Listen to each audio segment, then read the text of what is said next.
One day, Edward was in the shed where he lived with the other engines. They were all bigger than Edward and boasted about it. "The driver won't choose you again," said Gordon. "He wants strong engines like us." But the driver and fireman felt sorry for Edward. "Would you like to come out today?" "Oh, yes, please," said Edward. So they lit his fire, made lots of steam, and Edward puffed away. The other engines were very cross at being left behind.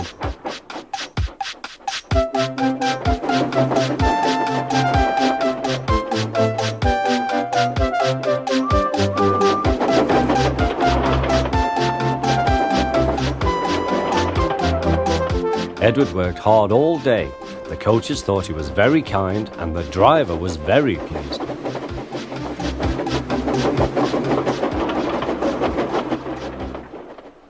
"I'm going out again tomorrow," Edward told the other engines that night.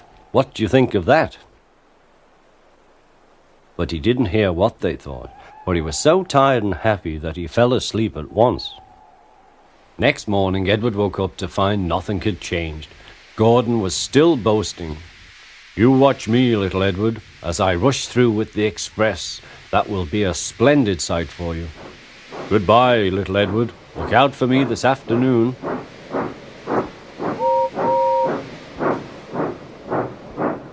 Edward went off to do some shunting. Edward liked shunting. It was fun playing with trucks. He would come up quietly and give them a push.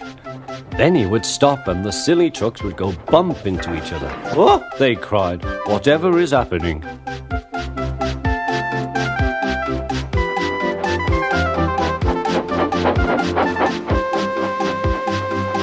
Edward played till there were no more trucks. Then he stopped to rest. Presently he heard a whistle. Gordon was very cross. Instead of nice shining coaches, he was pulling a lot of very dirty trucks. "A goods train, a goods train, a goods train," he grumbled.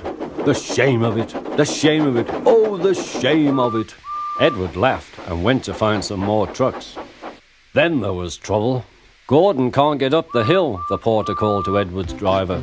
"Will you take Edward and push him, please?" They found Gordon halfway up and very cross. His driver and fireman were talking to him severely. "You're not trying." "I can't do it," said Gordon. "The noisy trucks hold an engine back so." Edward's driver came up. "We've come to push." "No use at all," said Gordon. "You wait and see," replied Edward's driver. They brought the train back to the bottom of the hill.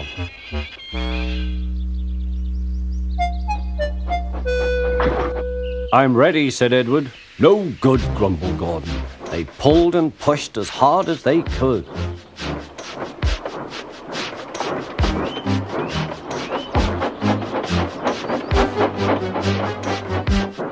"I can't do it, I can't do it, I can't do it," puffed Gordon.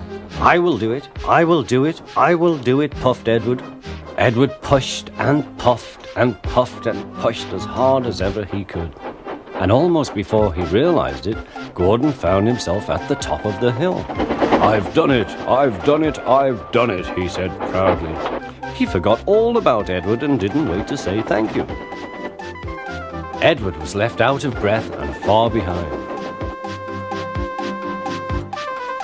He ran on to the next station, and there he found that the driver and fireman were very pleased with him. The fireman gave him a nice long drink, and the driver said, "I'll get out my paint tomorrow and give you a beautiful coat of blue with red stripes. Then you'll be the smartest engine in the shed."